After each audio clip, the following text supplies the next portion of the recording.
All right. Welcome, everyone. Gianni here, Kabbalah Explained Simply. Glad to have you. Today we'll have a fascinating broadcast conversation about this question: is reality real? Meaning, is the reality I see the true reality, an objective reality, or is it subjective beyond anything we could ever imagine? We will talk about this through the lens of cognitive science, physics, mathematics, but more specifically through the lens of the wisdom of Kabbalah. And if you want to go deeper into the physics and math of it, there's some great stuff on YouTube. There's a cognitive science named Donald Hoffman, who I think, along with a handful of other physicists, is at the forefront of this thinking. And we're going to answer this question that he also asks: did evolution hide the true reality from us? Can we attain objective reality? Is it even possible? And is there a reason to do so?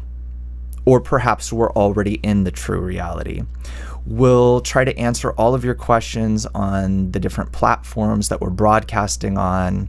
And after the broadcast, we'll have a special Zoom broadcast that you'll have access to if you're a KabU student. So feel free to sign up now. You'll get to ask personal questions about the topic a little more intimately. And if you sign up now, you'll get access right away for after this broadcast. All right, so Kabbalah Explained Simply, starting now.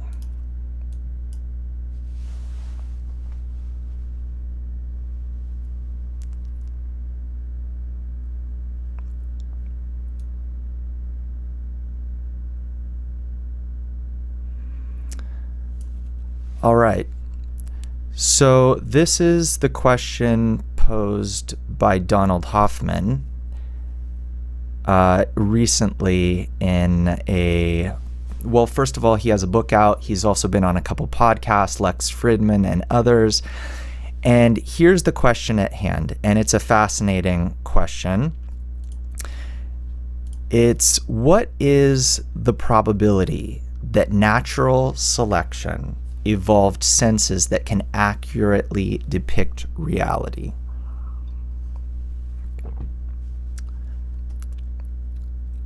Another question: is there any connection, if there's no veridical representation of reality for us, nothing objective about it, then is there a connection between our senses and the objective truth? And then the next question is, this is a question more that I'm asking: has anyone seen beyond the subjective perception to the ultimate truth? And if so, was what they revealed desirable? I think all the philosophers and the modern physicists and cognitive scientists would say no, humbly admit that no, nobody has seen beyond this. But still, I want to pose this question. So let's go back to the first question. What is the probability that natural selection evolved senses that can accurately depict reality? Well, Donald Hoffman says 0. The probability is 0. And how does he arrive at this? This is an interesting theory. He basically says that, and how would they even know this, right? Like, how could you be so, have the hubris to make such a claim? Well, if you run a game theory simulation of evolution, and we can use supercomputers to do it, let's say, and you provide this simulation, thousands of payoff functions for genetic algorithms, then the probability of truth-sensing organisms surviving, meaning the probability that those who can actually sense the true reality, the probability of them surviving is 0. Not approaching 0, but exactly 0. And they do this through what I would call maybe a mathematical conceit, that they get to the probability being 0. Because there are other theories that in alternative universes there could be, or maybe even in our universe, it still could be that we sense the truth, but it's really, really, really, really, really, really unlikely. So mathematically improbable that we can say that it's 0. And this has to do with a mathematical thing called the PDF curve, which you can dive deeply into if you want to look at Donald Hoffman's book and the podcast that he was on, but we won't go into that here. Let's see, what else does he say? He says that truth-sensing creatures would not survive. Why does he think that? So he thinks that because he thinks that fitness would be the determining factor for what we would sense through a lens of natural selection. So if through Darwinian natural selection we evolved, then probably the ones who sensed the truth would be the ones that died. And the ones that, instead of sensing the truth, sensed things that were beneficial for their reproductive ability, they would be the ones that would survive. So it's very, very unlikely, according to all of the data points that they put into the game theory simulation of evolution that they ran, that truth-sensing creatures would survive. And so we're very probably not sensing the true reality at all. Okay, let's see, what else does he say? And then we'll talk about all of this through the lens of Kabbalah. Is there any connection between our reality and objective truth? So he's saying our reality is not the truth. Is there any connection between our reality and the truth? And Professor Hoffman says, no more than there is between the image on your screen and the zeros and ones standing behind it. So behind your screen right now are just variable pulses and ones and zeros, and then data structures. And then finally it gets to what we sense, which is something very different than what's going on inside the computer. He's suggesting that our reality is built in the same way. So he's saying the true objects are data structures. And by the way, I'm paraphrasing because what he said was much more intelligent and complex. The true objects are data structures that have unique ways of encoding various fitness payoffs in us. So in other words, whatever's standing behind reality, we have no idea. It's a kind of turtles all the way down scenario where physicists, scientists can keep digging and thinking that there's something deeper, like Newtonian, like Newton, maybe people thought that was the end. In fact, in the late 1890s, people were discouraged from going into physics. Really smart people were discouraged because physics was done, right? It was done deal. We knew everything. Then, of course, the 20th century came and blew holes in all of our theories. And similarly here, and I think Professor Hoffman is humble about thinking that it is a turtles all the way down thing. You never know if you're at the bottom turtle, and we never may get to the bottom turtle, but we can discover deeper and deeper understandings of what reality really is.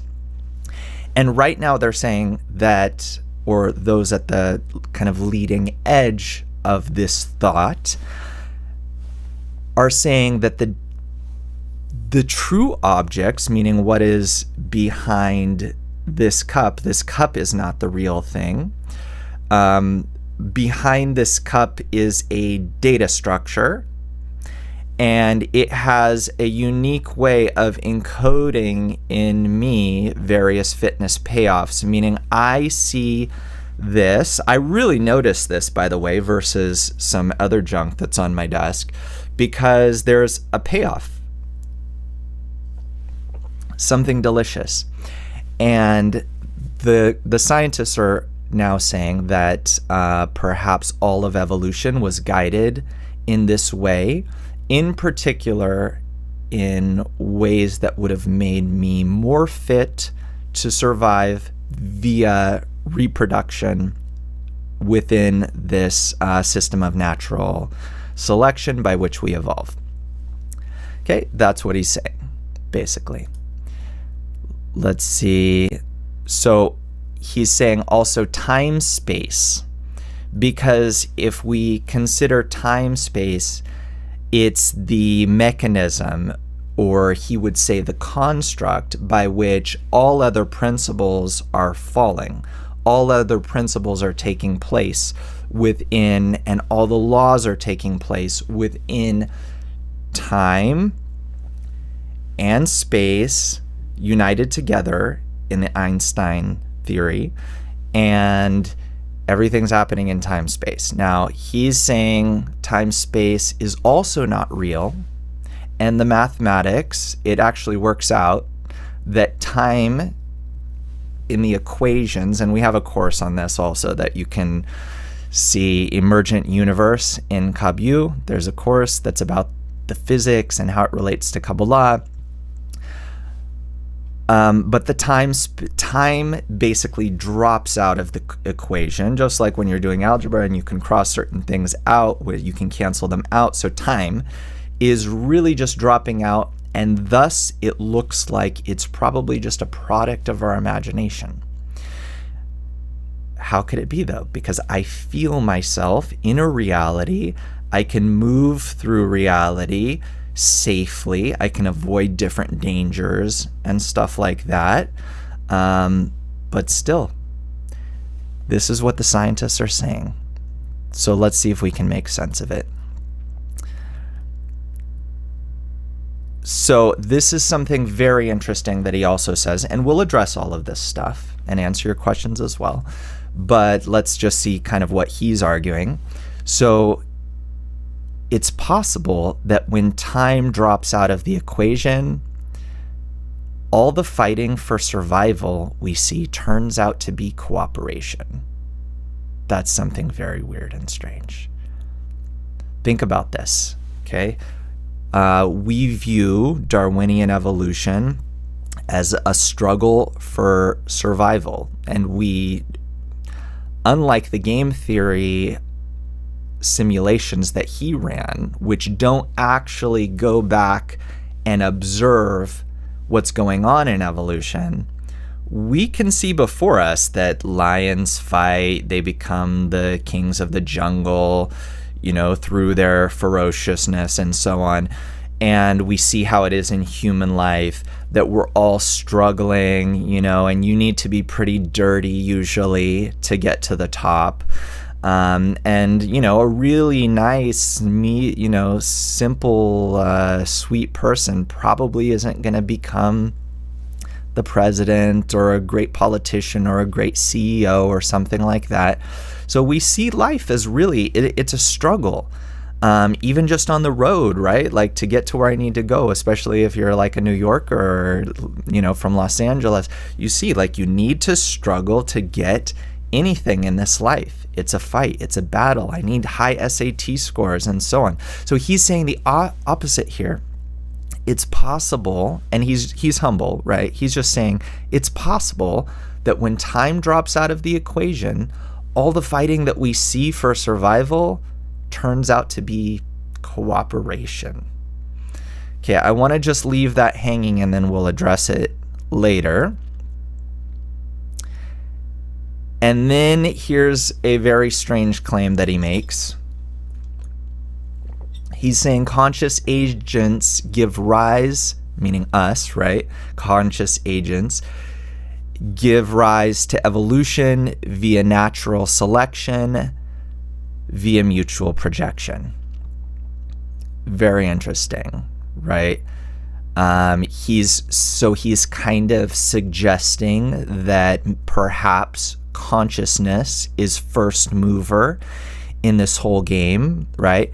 And it can include, it can include the consciousness of various creatures in nature, and of course us as well.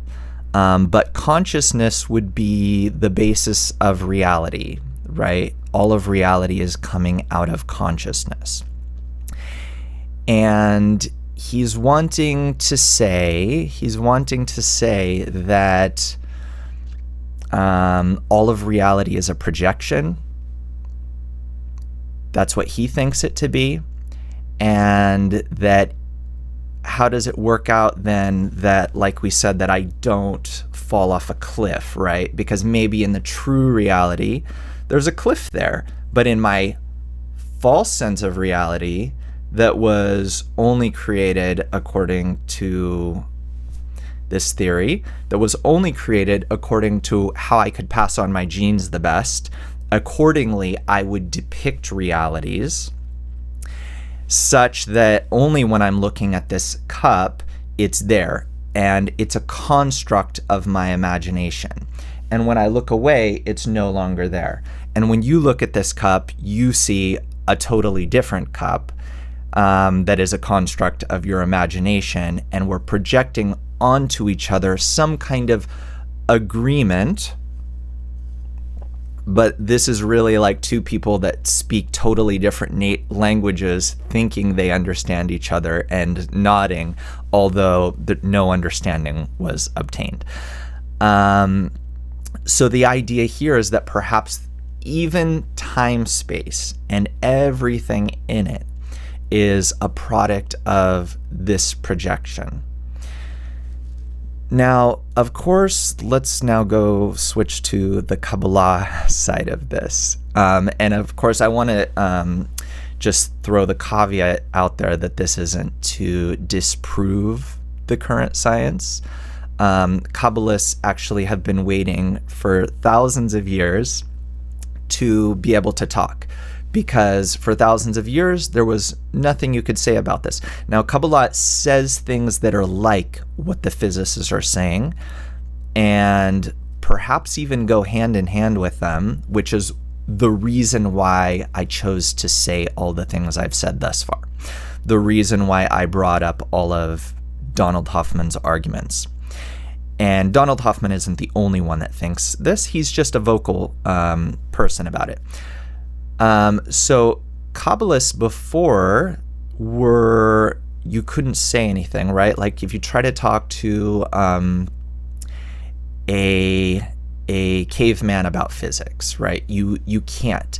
Even Newton had a really hard time because before there were no words for things like gravity, or only a few scientists had floated maybe different ideas, but there wasn't a common language among scientists. So then in order to talk about this force that he was pretty sure existed, they needed a new language, and this language gradually evolved such that we already can't imagine a world where I don't know what gravity is. Everybody knows what gravity is. And so Kabbalists have been just biding their time until there would be a language that then they could begin to use the science. Not that the science is important to them, but the fact that scientists are saying it legitimizes a conversation that is deeper about the nature of reality and our place in it. And if the things that they are saying are true, what should we do about it?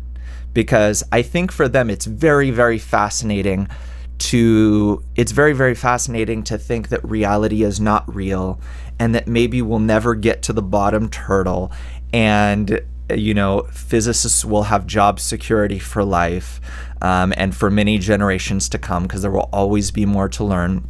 But that's not our goal here. We want to see what we actually do with this. And believe me, if you want to go dive deep into the physics and mathematics, it'll be much more fascinating to go listen to Donald Hoffman and others.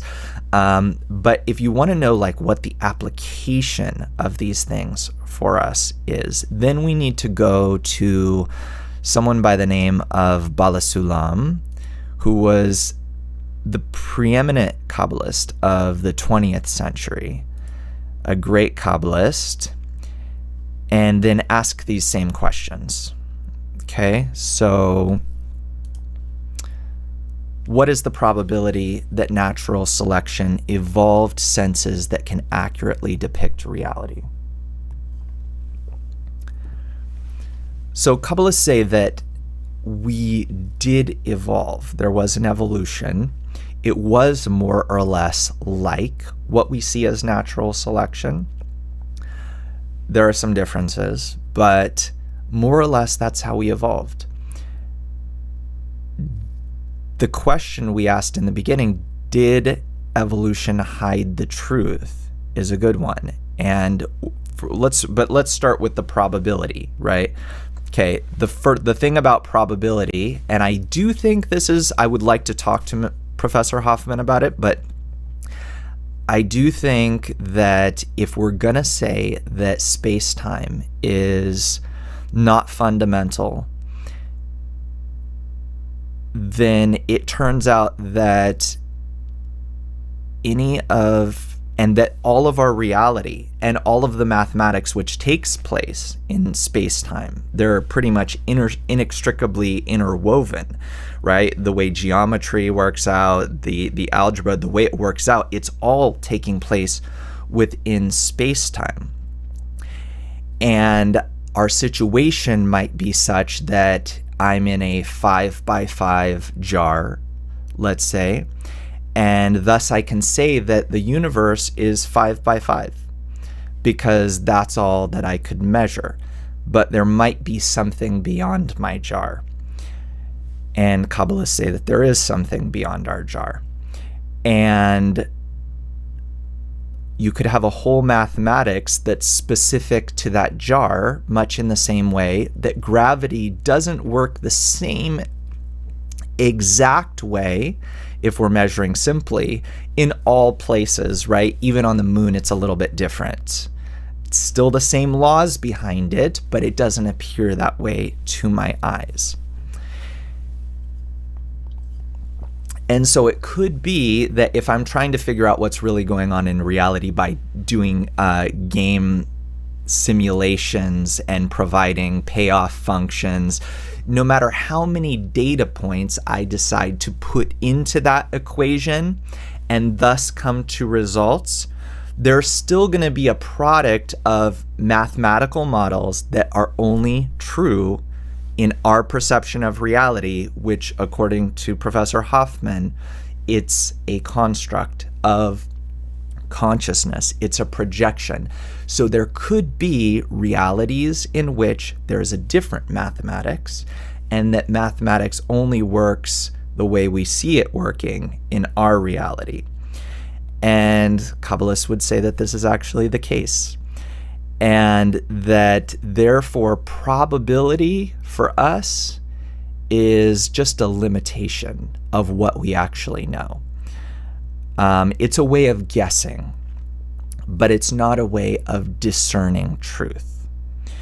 So if I try to predict, and it could also be the case with all of reality, if I predict Wheels on the Bus by Raffi, the wheels on the bus go round and round, round and round. Okay, with the first verse, I already know how the entire thing's going to go, right? I can predict it. And a student of mine, because I also have students outside of Kabbalah, last week was trying to argue to me, for example, that plutonium doesn't behave in ways that are entirely predictable by the laws of physics. He did not convince me. And that's because it does behave according to the laws of physics. He wanted to say this to build another argument on top of that. And it could be that it's like a baby. We're like babies who are listening to Bach for the first time. For example, if we take the Well-Tempered Clavier by Bach, if we listen to it a little bit,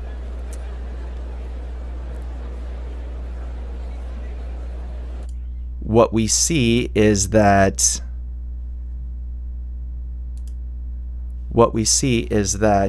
it's harder to predict what's going to happen. It's not wheels on the bus go round and round. It's more complex, and fewer people can appreciate it. Fewer people like it. And plutonium, for example, and not to even mention things in quantum physics that are happening, and not even to mention the universe, our universe as a whole, that looks disorderly, looks random. It could be that we're just not seeing the whole plot arc, right? It's not predictable like wheels on the bus, and it's rhythms, it's patterns that look like something to which we should just apply probability, right? Let's just apply some probability, and then I can know if I'm going to get hit in the street today by a car or not based on probabilities. Well, it's all guesswork. Now, Kabbalists would say that actually there are no probabilities. It's like everything else, like time, space, like all of our mathematics, they're all constructs of our consciousness that work because all we perceive is the 5x5 jar. And thus we come up with a mathematics that works every time. Look, it always works. The math works out every time. And that's why many philosophers and mathematicians thought that math is a priori. They thought that was something maybe like above our reality, but it's actually just a product of my depiction of reality. So we can start with this from Bala Sulam, that really the probability, there's already a problem. There's no probability. Everything can be determined, predetermined, just like with plutonium, and all of reality as well can be predetermined if we just know it's programmed. Because in Well-Tempered Clavier, there is a pattern, right? And that's what's beautiful about it. Or with Beethoven, the beautiful thing is he plays with our expectations of patterns. And we could run a probability, a game theory about how the symphony will work out. But we could also just have the sheet music in front of us. And that's what Kabbalah is. It is the sheet music for life that to innocent young ears like my little daughter, she loves Wheels on the Bus, and she can play it over and over and over again because it satisfies that dopamine rush, the little dopamine hit, right, of expectation and then fulfillment, right? But Beethoven is much less satisfying. Rites of Spring, it actually goes against our expectation, and that's why when it was played in the early 20th century, the audience screamed and ran out of the theater. There was like practically a riot because it played with its expectations. So sometimes we feel like life is like that, right? Like things are not working out how we expect them to work out, how we would like them to work out. It's going against our expectations. We're working according to probabilities in us. We're not running through sophisticated models. We're running them through a very internal model, and we're trying to do the best thing for us. But reality is playing with our expectations.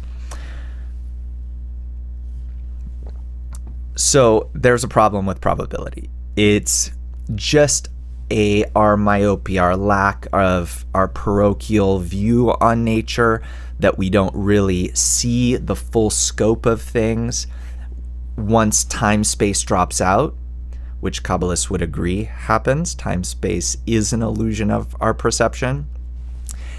And so there's no such thing as probability. It's good to have. That's not to say no one should become a statistician and so on. But if we really want to talk about the truth, there's no probabilities Everything is preset. Okay, and there's a space for us to be free beings. I'm not going to go into that today, but it's a very narrow space that we have to define so that we can do the best thing for us in every situation and achieve all of the good that's possible for us in our lifetimes and beyond. Okay, so let's see what else Bala Sulam would respond to here. Okay, so did evolution hide the truth? That's the question behind the first question. And we could actually agree with Donald Hoffman on this, that yes, evolution hid the truth, not in the way that we think, not exactly in the way that, as the game theory suggested, that we were just guided towards things that would help us reproduce. No, it's not that simple. So without negating that, let's talk about what Kabbalists would say actually happened. So the sensation of the nature of the truth did decline, specifically as we moved beyond the level of being purely animal, because there's a level at which we are just part of the animal kingdom. Simple as that.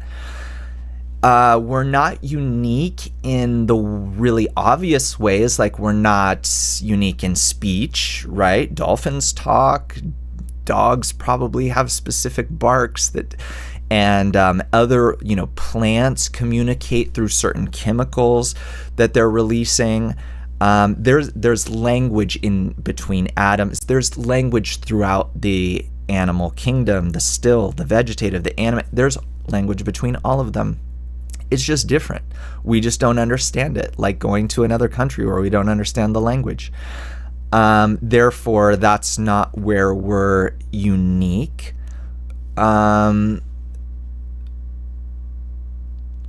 So evolution, though, did hide the truth from us as we moved beyond that. So let me tell you how we are unique. We're unique in that we have an ego. And that's not what we see in nature, where lions eat each other. It would be, for us to see actual egoism, we would have to see a lion with an ice chest full of gazelles and, just holding the food there. But actually the way he behaves is he eats what he wants and then leaves lower food chain animals to come and partake of the meal. So that's why, though ferocious, though seemingly embattled, nature is really not egoistic. There's nothing egoistic about it. And we're different. We actually enjoy that I have more and more zeros in my bank account. And there are people starving on the street. But I keep working in the way that I'm working in business because I need another zero, another digit in my bank account. And I'm willing to start wars around the world so that because I'm invested, let's say I'm invested in tanks and artillery, and so I can add another zero to my bank account, a digit on the screen, right? And I'm willing to let millions of people die for that purpose. Okay, that is egoism writ large, but it's writ small in every single person. This is our nature.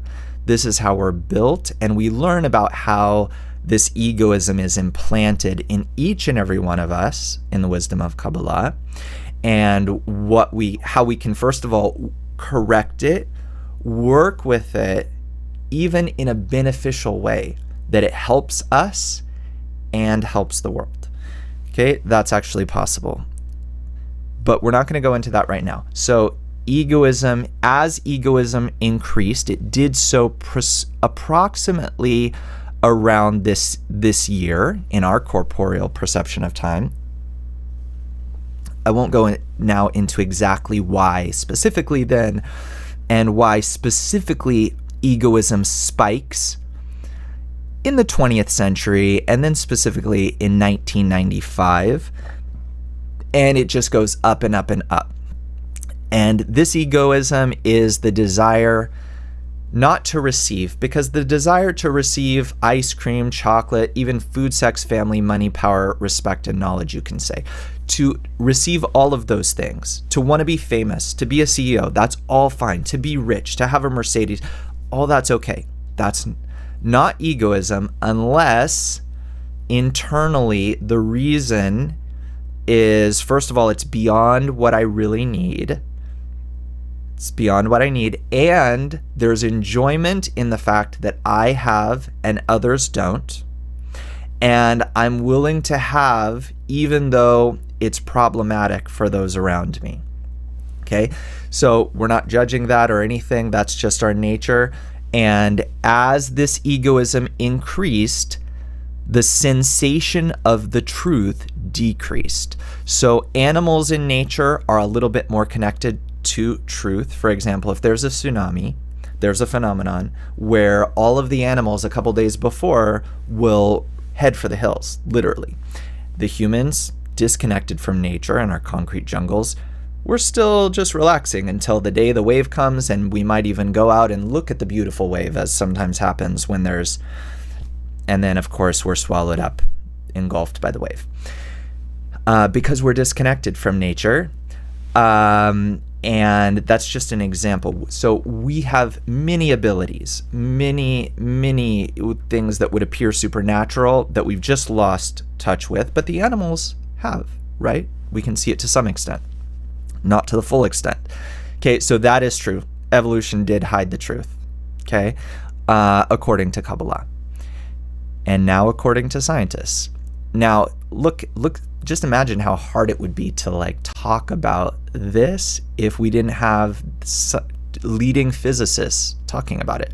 So it's not that physics is helping Kabbalah. These things are actually written in somewhat opaque ways, but they're written in the books of Kabbalah 100 years ago for sure, and even thousands of years ago. It's all written there. And Kabbalists are waiting for physicists to do two things. Number one, to reveal more and more to allow us to talk about it. And number two, to hit a wall. And they already feel this wall to some extent, that they cannot research beyond it, because once this settles in, that all of our mathematics, everything we're figuring out is within this construct of time space. No matter what math you put to it, it turns out that that takes place within your visor, within your goggles, through which you're seeing this two-dimensional projection that is projecting 4 dimensions, 3 dimensions. It all takes place in there, and we can't get out of it. We can't come to the true reality by researching our 5x5 jar. Okay, so, and that's good. Why that would be good? Why? It's not that we want to cause suffering or anything, or sadness or hopelessness that we don't know the meaning of our lives, but rather it will cause us to go to a deeper search and discover that through the wisdom of Kabbalah, it is possible to transcend this reality. Now, is there a connection between our reality and objective truth? So this is where Kabbalah will push back a little bit on the simulation theory of reality. And I won't go right now deeply into this idea of, is reality a simulation? Yes, no. The answer would be yes and no. But again, also in that emergent reality course on KabU, we go deeply into that. But what I want to say is I want to talk specifically about this connection between our reality and objective truth that Donald Hoffman says is consciousness. Consciousness is the connection between our reality and objective truth, but reality is not at all what we see. Behind this cup is zeros and ones or pulses or something deeper that we don't know what it is. There's no connection, but there's a connector who sees it without any veridical truth to the depiction, which is me, the consciousness. And my brain Also, I think that's a shallower level that physicists would and certain scientists would say that maybe the reality is a projection of my mind, of my brain. Hoffman would say no, that even my brain is not where my brain is. My brain is just another manifestation of the falsehood that I'm depicting of this 4D time-space dependent reality. And it's all a projection of consciousness. What is consciousness? Well, then he goes already back into Cartesian theory of, he goes back to philosophers who said this hundreds of years ago rather than really having a solution. And I think he's, again, humble about not really having the solution, but suggesting that here is where mathematicians and physicists should research more. Now, what is Bala Sulam, the great Kabbalist Bala Sulam, who attained all of reality, the reality beyond our reality? What does he say about this? Well, he would say that here's what happened. So here's what we said before, that the sensation of reality, of nature, of truth goes down as egoism increases. And what happens is the corporeal world, which I guess Hoffman would say is our false depiction, and Kabbalists would half agree with that, the corporeal world appears. And inside of it, we see that there's a Big Bang, and we make not very true predictions about what happened before we came and generated a written history. And we see our daily lives. That's what we see. And Kabbalists would say that, so those turtles in the hole that you're trying to get to the bottom of, peeling off the layers, never knowing if it's the end turtle that you've really reached the bottom. Well, there is here, would be the bottom turtle for our reality, something called the maxom, or the barrier, maxom in Hebrew. The barrier is what you discover when you reach that last turtle, when you delve deeply. And the only way that you can't do it through math, again, because that's also an interface. So all of the mathematics is an interface. Time, space is an interface for the true reality, but not the true reality. So when you, through the wisdom of Kabbalah, there's a method, there's a force that you can draw called Or Makif, surrounding light, that allows you to penetrate deeper and deeper, and eventually you reach something that's called the barrier. So after you go past what we could just call psychological developments, you reach something that becomes more than psychology.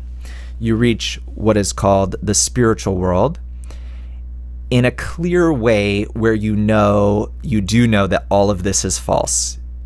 You know very clearly that all of this is a false perception, but not a pointless one. Not that it's just, we're in the dark and we're dumb and, we're just sex driven and that's how everything was decided based on reproduction. No.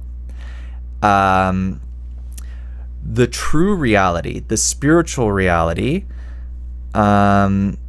is, you could say, if you want to use scientific language, a very good fitness payoff generator. So it's not that we're in a false reality that's completely false and it's only colored by our sex inclinations, right? Rather, there's a purpose to everything that we experience, and it happens to look like natural evolution. It happens to look like things that happen only because you'll be more fit from an evolutionary standpoint. But that's not really the case. It just happens to look that way. Okay, and let's see what else here. So from the roots. So he would say that from the spiritual world, there are roots for everything that we experience. You can say, if you want to, you can say that it's like the zeros and ones. There are specific sequences that generate the specific things that are on your computer screen right now. And according to those zeros and ones, you see a cup, right? The same thing in our reality. It's all based on roots. And in order to attain, to know what's really happening in our reality, and to go beyond probabilities, where it's basically just guesswork, no matter how precise those probabilities are. You have to actually transcend this barrier. You have to go beyond it. Okay, has anyone seen beyond the subjective perception to the ultimate truth? And if so, was what they revealed desirable? So was what they revealed beyond this barrier, was it desirable? Meaning, if I'm depicting a false reality, is there something scary behind it? Or dangerous? Maybe I don't want to reveal this reality. Actually, Kabbalists say that what you have down here is the lowest point in all of reality. There's nothing scarier or more horrible than what we're already in, and we're just used to it.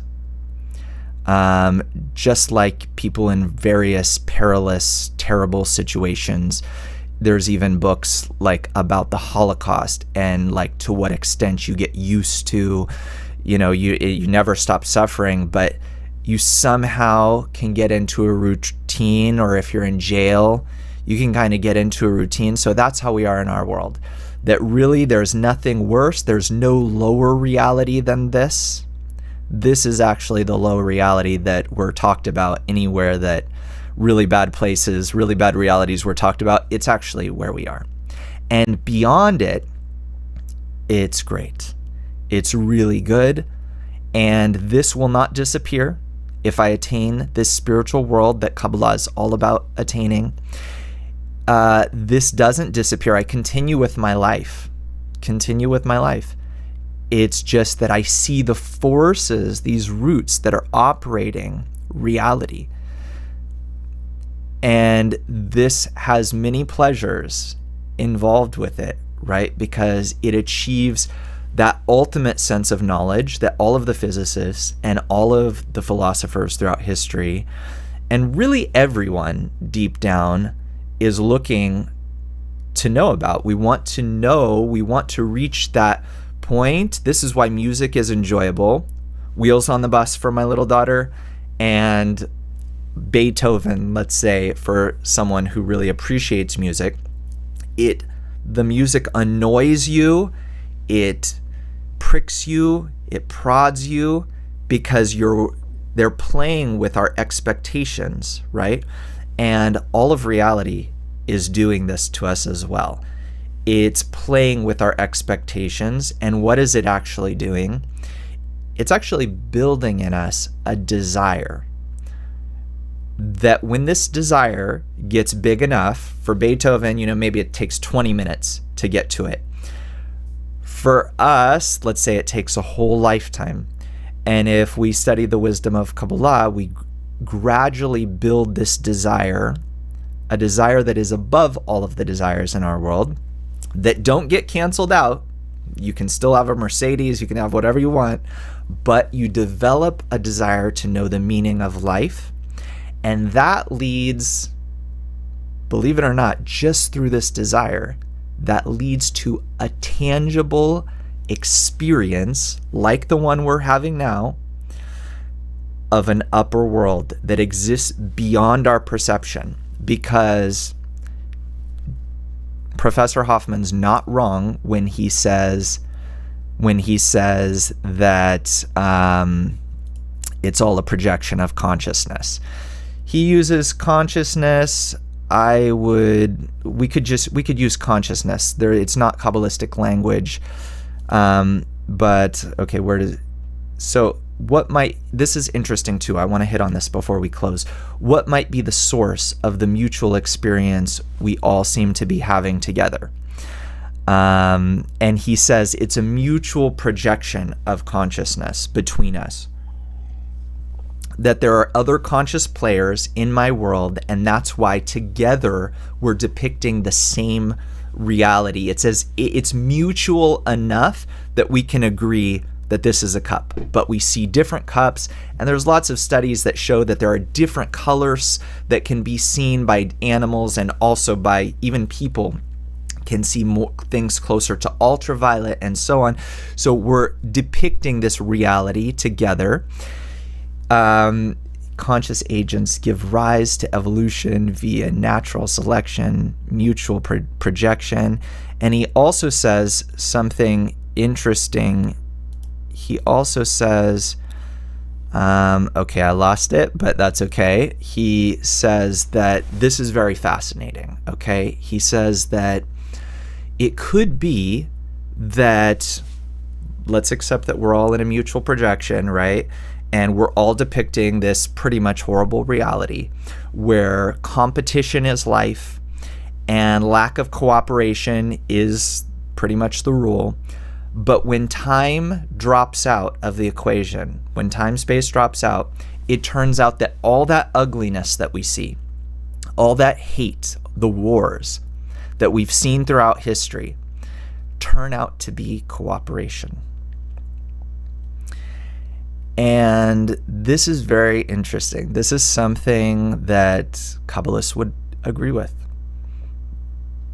That the true reality turns out to be that there is an upper force, and this is what those who attain spirituality feel and know in a clear way, not in a turtles all the way down kind of a way, but in a clear way. And we can't even imagine how there could be a clear way that you definitely know, but there's a way that you definitely know.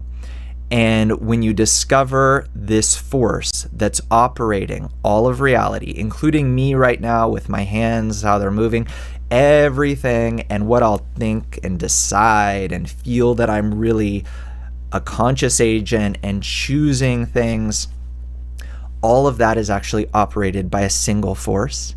That force is good. That force does only good. And this falseness that Hoffman's referring to, the nature of that falseness is that I see bad. In this sense, I'm not sensing the true reality. I'm sensing ugliness and badness in my life and in the lives of others, while really there's only good, has only ever been good. And that's all there is. And the wisdom of Kabbalah is all about the attainment of this good in a way that gradually the kaleidoscope of my perception shifts, and I discover myself in a world where no bad has ever been done to anyone, but rather, like Hoffman was saying, when this illusion of my projection, that is all inside of me, and Kabbalists say this, they say that the world was created for one person. It's all within you. And when I attain the truth of it, absent of this time-space illusion, I see that it's all cooperation. It's all goodness, considering the goal of all of it.